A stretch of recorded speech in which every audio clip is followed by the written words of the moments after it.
Coucou les loups. Alors j'espère que vous allez tous bien, que vous êtes tous en bonne santé. Je pense à chacun d'entre vous et c'est avec vraiment beaucoup de hâte que je vous retrouverai après toute cette histoire.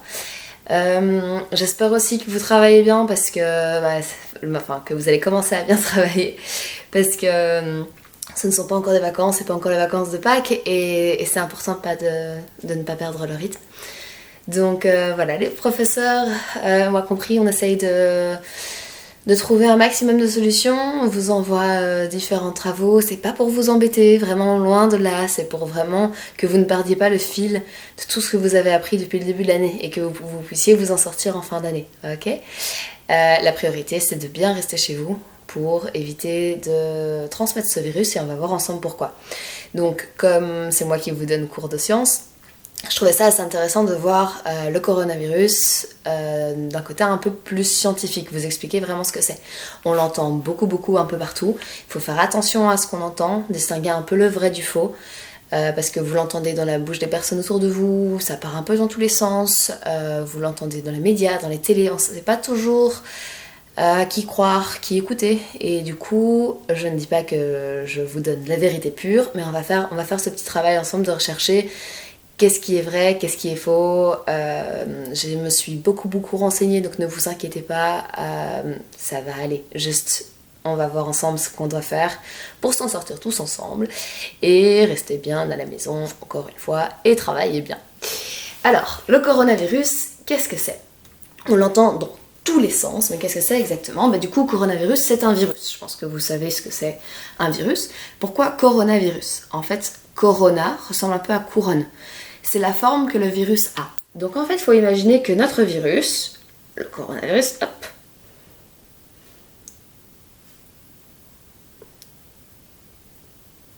c'est comme si c'était un petit roi.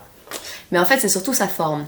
Il a la forme avec plein de petits picots, comme ceci. On pourrait imaginer comme un espèce de petit oursin. Ou alors un peu comme un Pokémon, comme vous le voulez. Et donc c'est une cellule un virus qui ressemble à ça et qui fait partie de la grande famille des coronavirus. Ça veut dire qu'il y en a d'autres. Nous avons d'autres qui lui ressemblent, mais qui ne sont pas exactement pareils, mais qui sont tout autant des coronavirus, c'est-à-dire vraiment cette forme de couronne. Donc ensemble, ils font partie des coronavirus, mais c'est comme une famille avec plusieurs types de virus dedans. Celui qui est répandu partout aujourd'hui et dont on parle, on l'appelle le Covid-19. C'est pour ça qu'on entend Covid-19, coronavirus, qu'est-ce que c'est? C'est vraiment l'idée que c'est la grande famille, celui qui nous touche actuellement, c'est le Covid-19. Voilà, ça c'est celui dont on va parler actuellement. Après, il y en a d'autres, par exemple, en 2002-2003, ce qu'on est en train de vivre a déjà été vécu puisqu'ils ont aussi été touchés par un autre coronavirus transmis par une chauve-souris qui s'appelle le SRAS et qui s'est aussi répandu partout dans le monde. Donc ça a déjà été vécu, c'est pour ça que les scientifiques travaillent beaucoup dessus sur un médicament et autres. C'est une situation qui a déjà été vécue, qui est différente parce que ce n'est pas le même virus, mais ils connaissent la situation et ne vous inquiétez pas, on s'en est déjà sorti, on va s'en sortir à nouveau.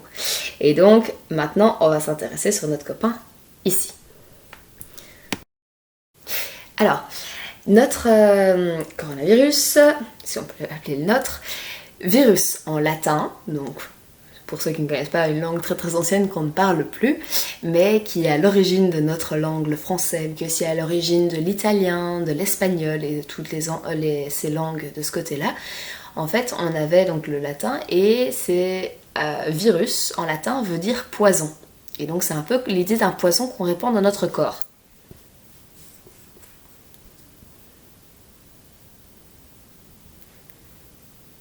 Voilà. Et donc ça vient dans notre corps. Parce qu'en fait, le virus va venir s'incorporer dans nos cellules. Donc notre corps est composé de plein de petites cellules. Et ces cellules, qu'est-ce qu'elles font dans notre corps? Elles se multiplient. C'est comme ça qu'elles fonctionnent. Et du coup, elles vont passer leur temps à se transformer, se multiplier, grandir, se répandre un petit peu partout. Et l'une va se transformer pour venir deux. Et c'est comme ça aussi que notre corps lutte contre les différentes maladies qui peuvent nous toucher. Nos cellules se régénèrent, se renouvellent, se retransforment, les bonnes cellules, et comme ceci, elles nous permettent de guérir. Sauf que si notre petit coronavirus, il vient se mettre là-dedans,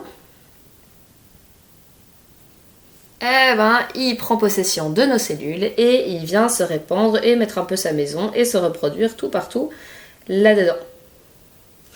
Et du coup, dans notre corps, les cellules vont se répandre. Alors, c'est en étant comme ceci, en ayant de plus en plus, qu'on va avoir des symptômes. On ne va pas toujours avoir des symptômes. Qu'est-ce que je veux dire ici ? Je veux dire que certains d'entre nous peuvent porter le virus sans le développer. Il y a beaucoup de personnes qui se sentent très bien,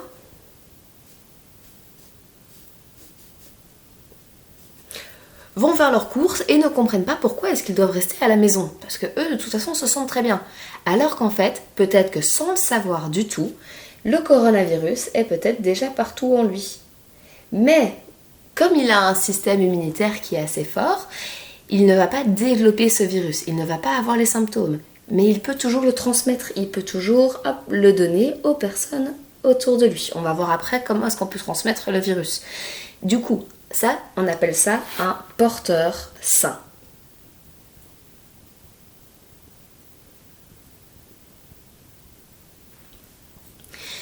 Dans la plupart de ces porteurs sains, on retrouve les enfants. Donc, un peu vous, les gars.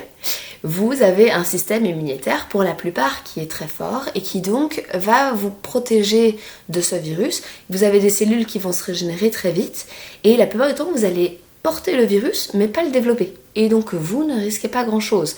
Pour certains, évidemment que certains enfants qui ont un système immunitaire peuvent être touchés. Il faut juste faire beaucoup plus attention avec eux. Ok ? Et du coup, on retrouve aussi des adultes dans les porteurs sains. Et nous avons aussi, donc ceux-là sont très sympas mais doivent vraiment rester chez eux, comme tout le monde. Et après, on a les personnes qui contractent le virus.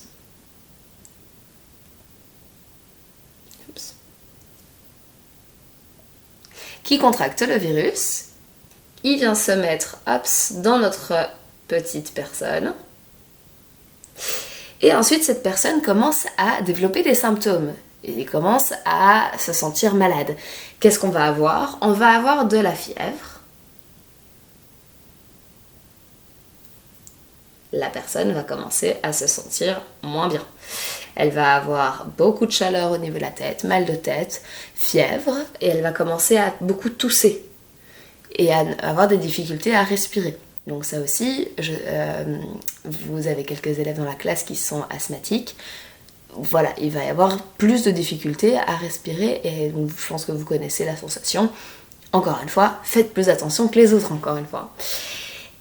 Donc c'est surtout ça, les symptômes. On parle souvent, on dit « Ah, mais c'est comme la grippe ».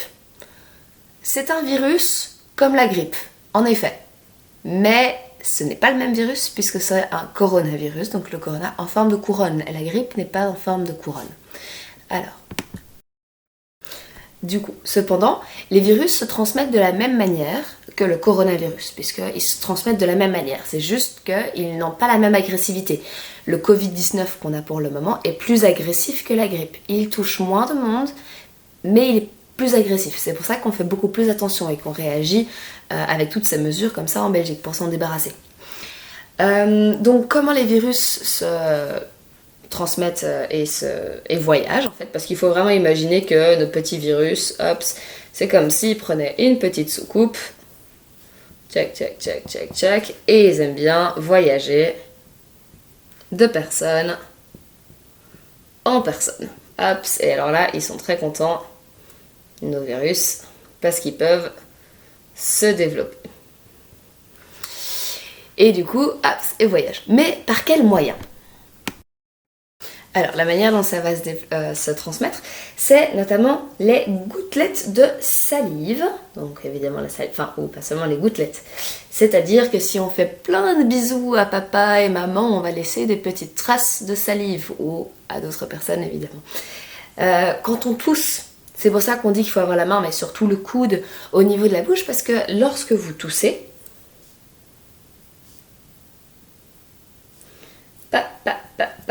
vous envoyez plein de petites gouttelettes de salive qu'on ne voit pas la plupart du temps. Les virus adorent se mettre dans les petites gouttelettes de salive et alors elles se répandent dans l'air, elles vont toucher, hop, elles vont chez des personnes et ça se répand comme ça. Mais pas seulement. Nous avons aussi la sueur. Donc la sueur, c'est tout ce qui est transpiration, c'est les petites gouttelettes que vous allez retrouver sur votre corps quand vous avez trop chaud. Souvent, hop, derrière la nuque, mais on peut avoir aussi sous les aisselles.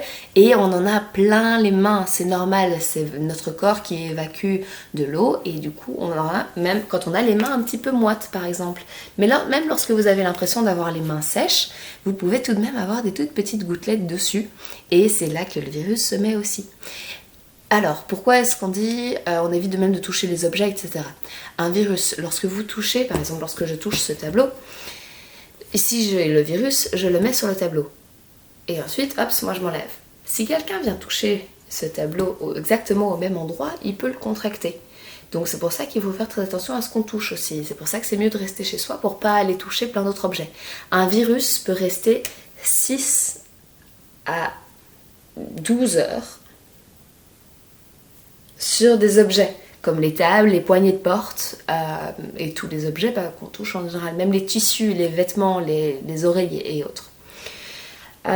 Donc salive et sueur, elles peuvent aussi se transmettre par le sang. Alors on va dire mais comment est-ce qu'on va pas se jeter du sang dessus? Non, on ne jette pas du sang sur ses voisins voisines. Cependant, par exemple, pour le moment, dans les hôpitaux, il manque beaucoup de sang. Il faut aller faire des prises de sang. Vous allez donner votre sang, par exemple, à la Croix-Rouge. C'est génial de faire ça, il en faut tout plein. Lorsqu'on est majeur, nous, en tant qu'adultes, on va aller donner notre sang pour aller aider d'autres personnes qui, parfois, ont des accidents, ont perdu beaucoup de sang et doivent récupérer du sang d'autres personnes, de donneurs. Actuellement, il faut toujours le faire, mais il faut être sûr qu'on n'ait pas le Covid-19, parce que le Covid-19 va être dans le sang.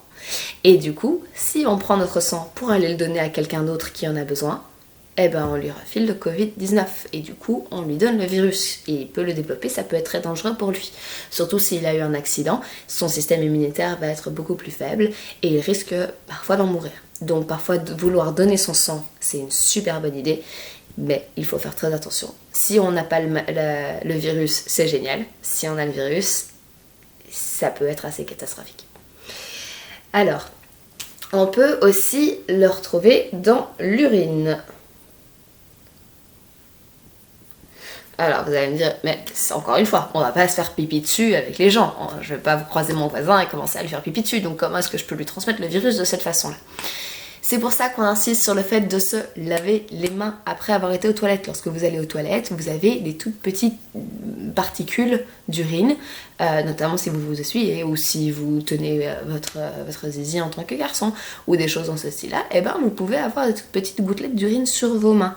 Et c'est pour ça que c'est essentiel à chaque fois que vous allez aux toilettes de vous laver les mains, même si vous restez à la maison. Ok, c'est l'hygiène de base. Je pense que vous avez vu à l'école un peu partout qu'il y a des affiches lavez-vous les mains après avoir été aux toilettes, c'est l'essentiel.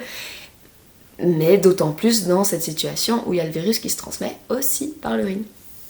Alors, on en a encore deux. Il y a par exemple les moustiques. Mais les moustiques, hop, ils sont reliés évidemment au sang, puisqu'ils viennent vous piquer votre sang.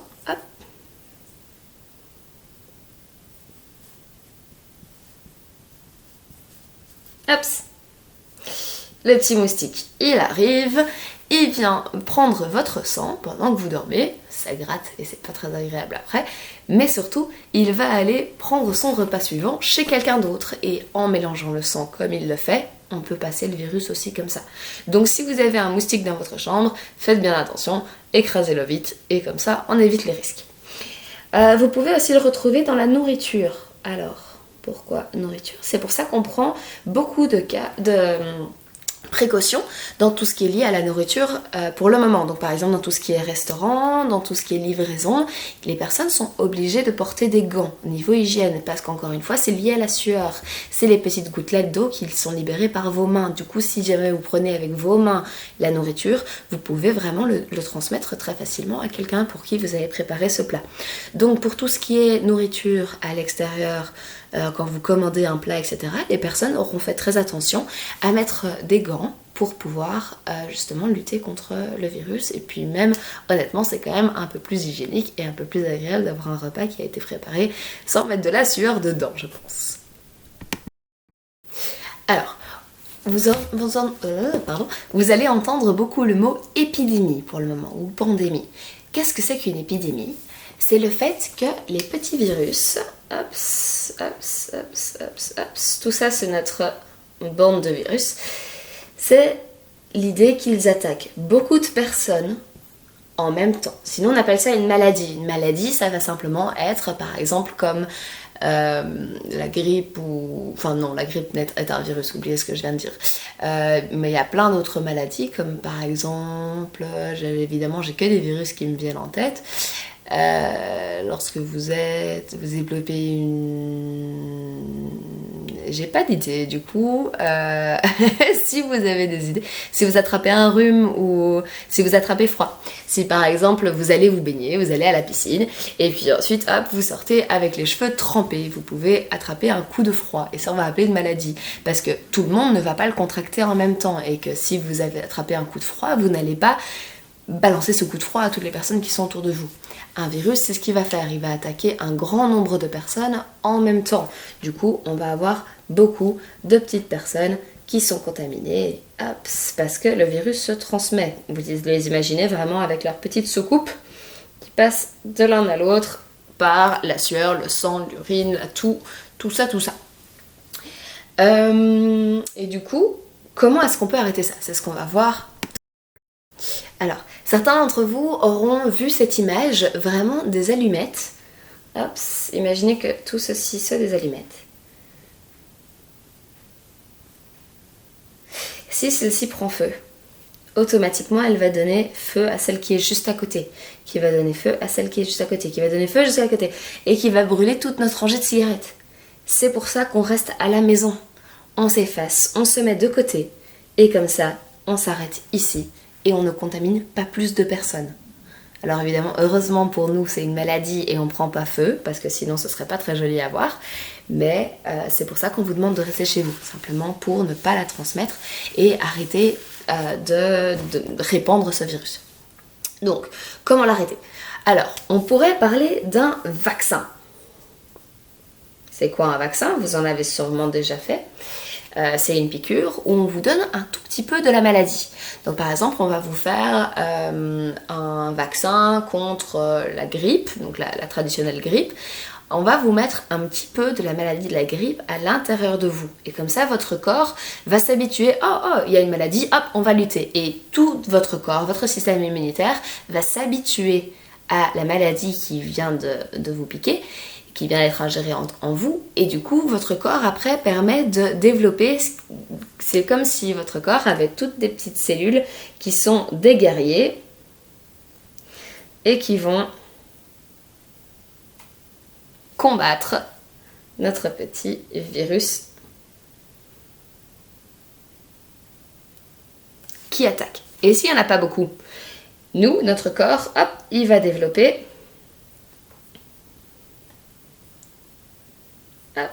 de plus en plus et plus de guerriers afin de pouvoir combattre. C'est ça le principe du vaccin. Donc c'est vous donner un petit peu de la maladie pour mieux la combattre. Mais pour le moment, il n'y a pas de vaccin qui a déjà été créé pour le coronavirus. Alors, il pourrait y en avoir, il pourrait ne pas y en avoir. Il y a certaines maladies qui n'ont jamais eu de vaccin.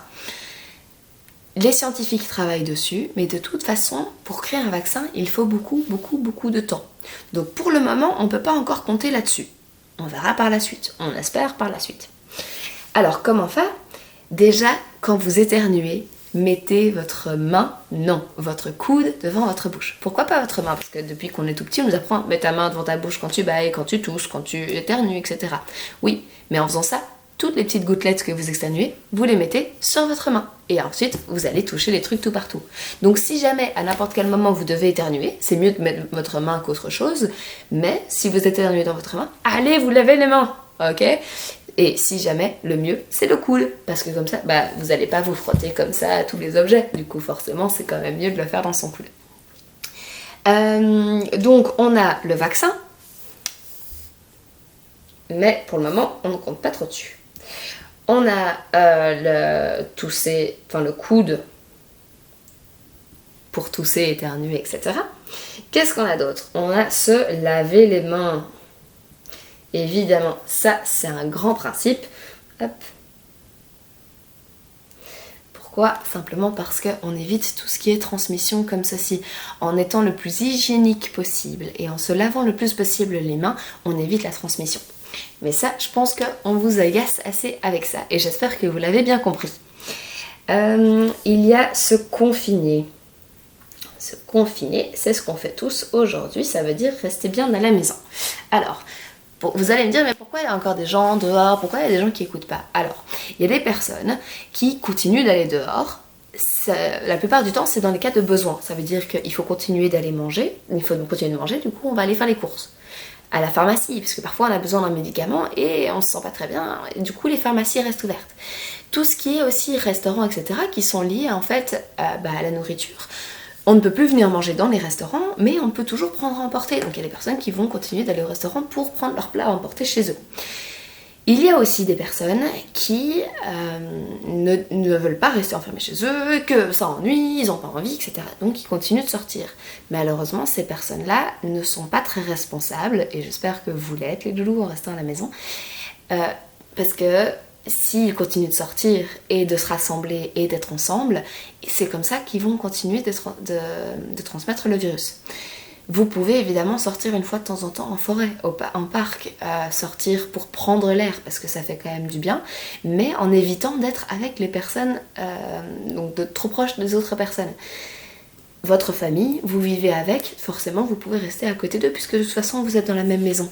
Mais si vous croisez un copain au parc au même moment, trop bien! Non, vous restez éloignés les petits loulous parce que peut-être que l'un d'entre vous a le corona et vous n'avez pas, mais sans le transmettre, vous vous rappelez porteur sain, mais vous n'avez pas envie de le donner à tout le monde. Donc c'est pour ça qu'il y a ces mesures d'éloignement où on reste éloigné des autres. Tout ce qui est rassemblement, donc les personnes qui continuent de se voir pour aller manger un petit morceau, manger une gaufre, etc. Ça, ce sont des personnes qui ne sont pas très responsables puisque c'est des personnes qui vont continuer cette propagation du virus. Et alors... oui, on évite de se faire des câlins avec sa famille, on évite de se faire des bisous. Et surtout, comme vous le savez, les personnes qui sont un petit peu plus âgées, ce sont des personnes qui ont un système immunitaire un peu plus faible. Vous les aimez, vos grands-parents, de tout votre cœur, donc vous ne voulez pas leur donner le virus, surtout s'ils sont plus probablement touchés que vous. Donc, vous les aimez, vos grands-parents, vous ne leur faites pas de câlins, d'accord? Il y a aussi les mouchoirs à une seule utilisation. Lorsque vous prenez un mouchoir et que vous vous mouchez, vous dites « Ah, c'était juste un tout petit mouchi, je vais garder mon mouchoir pour plus tard. » Surtout pas. Peut-être que votre virus est dessus et que c'est comme ça qu'il va se répandre aussi. Donc, encore une fois, par rapport à l'hygiène, si vous utilisez un mouchoir, hop, vous le jetez après, directement. On prend son mouchoir, on le met, on se mouche avec, ça finit en espèce de boule et hop, on le met directement à la poubelle. Voilà, une seule fois. Et alors, on se confine chez soi. Et évidemment, on évite aussi de voyager. On évite de prendre l'avion. Là, il y a plusieurs raisons. Si vous voyagez en train, en avion, vous devez alors passer par la gare ou l'aéroport. C'est là où il y a énormément de personnes. Vous n'allez pas aller à l'aéroport en restant à 1,50 m de toute personne et en ne touchant rien. Donc là où il y a beaucoup de personnes et où il y a des rassemblements, c'est là où il y a le plus de risques. Mais aussi, si vous prenez votre petit avion et que votre virus est sur vous, eh ben hop, votre virus, il prend l'avion aussi avec vous. Et il est bien content de venir en voyage avec vous. Et du coup, c'est comme ça que c'est répandu au début. Donc vous savez qu'au début c'était en Chine, il y a beaucoup de personnes qui ont eu très peur, qui ont voulu l'éviter, qui sont vite partis voyager en se disant « Ah mais je vais aller là où le virus ne mourra pas », alors qu'ils avaient déjà le virus en eux. Et c'est comme ça que ça s'est répandu tout partout dans le monde. Et c'est pour ça que maintenant on confine, on arrête de faire voyager le virus, ceux qui l'ont vont le combattre, et une fois que tout le monde l'aura combattu, il n'y aura plus personne, il n'y aura plus de virus, et ça ira beaucoup mieux. Alors, il ne faut pas non plus avoir peur parce que comme vous écoutez beaucoup de médias, ne regardez pas trop les chiffres qui vous sont donnés les loulous parce que c'est très abstrait et ça peut faire très peur. Ça n'a pas beaucoup d'importance et je vous assure qu'une grippe fait plus de cas et touche plus de personnes. Donc c'en est un qui est plus virulent, auquel il faut faire plus attention, mais ce n'est pas pour ça qu'il faut rentrer dans la psychose. Alors il y a deux attitudes à ne pas prendre. La première c'est « Ah, ça n'existe pas le coronavirus, moi je m'en fiche, je vais continuer d'aller à la plaine de jeu et manger ma barre papa. » Non, parce que c'est comme ça qu'effectivement on va continuer de propager le virus. Donc il faut faire attention. Mais il ne faut pas partir dans l'autre sens, à se mettre sous sa couette dans sa chambre, à se dire « Oh non, j'ai pas envie que le coronavirus m'atteigne, j'ai peur. » Ne vous inquiétez pas du tout, c'est pour ça que le gouvernement prend ces mesures de confiner tout le monde et dit à tout le monde de rester chez soi. C'est simplement pour pouvoir lutter contre le virus et tous ensemble, on va y arriver. Donc ne vous inquiétez pas par rapport à ça. Et alors je terminerai cette longue vidéo qui dure déjà 26 minutes sur les mythes et les fausses idées qu'on peut avoir. Alors, une des fausses idées qu'on peut avoir, c'est le masque.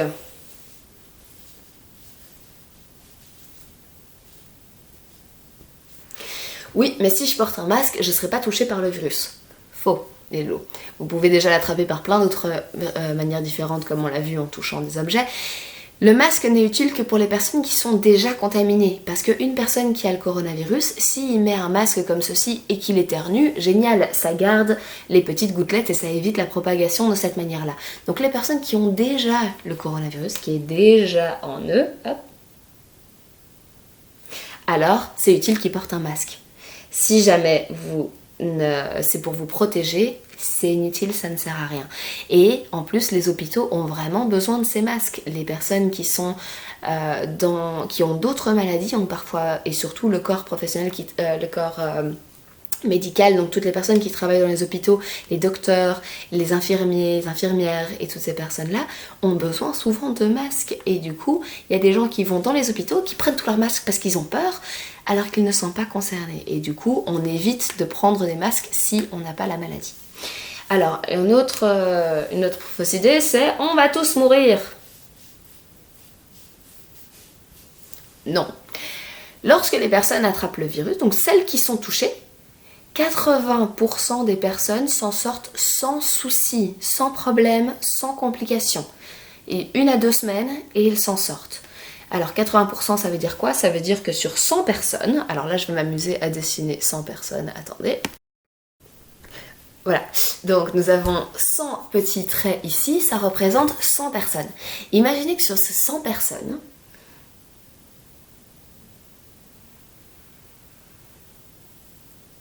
ça va être le nombre de personnes qui va s'en sortir sans souci. Ça veut dire, ils vont se sentir un peu malades et puis ça va aller mieux. Ces 20 autres personnes vont avoir plus de mal. Ça ne veut pas dire qu'elles vont mourir, absolument pas. Ça veut juste dire qu'il peut y avoir des complications et qu'ils vont peut-être avoir besoin d'une aide médicale. Ils vont peut-être avoir besoin d'aller voir un docteur, un hôpital, pour pouvoir être pris en charge et qu'on les aide mieux. Donc, non, on ne va pas tous mourir. La plupart, la grosse majorité s'en sort très bien, même sans aide médicale. Donc ne vous inquiétez pas par rapport à ça. Et alors, surtout faites attention à tous les remèdes qu'on entend sur les médias et qui traînent un peu partout.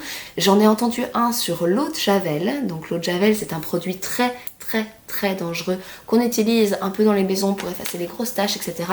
C'est les adultes qui s'en occupent. En aucun cas vous n'avez le droit d'y toucher, à part avec un adulte. Et j'entends comme quoi on peut les utiliser pour laver les vêtements ou se laver le corps ou le mettre dans des inhalations pour lutter contre le coronavirus. Non, faites très attention. Pour le moment, il n'y a pas de vaccin. On s'en sort avec des tisanes. On fait des inhalations de manière naturelle et on utilise des aliments normaux pour s'en sortir. Faites très attention. Surtout, n'écoutez pas tout ce que vous entendez. J'espère que vous allez tous vraiment bien, je pense très fort à vous, je travaille pour vous, je dors pour vous, je mange pour vous. Ne vous inquiétez pas, tout va bien pour moi aussi et on se reverra j'espère au plus vite. Prenez soin de vous les loups.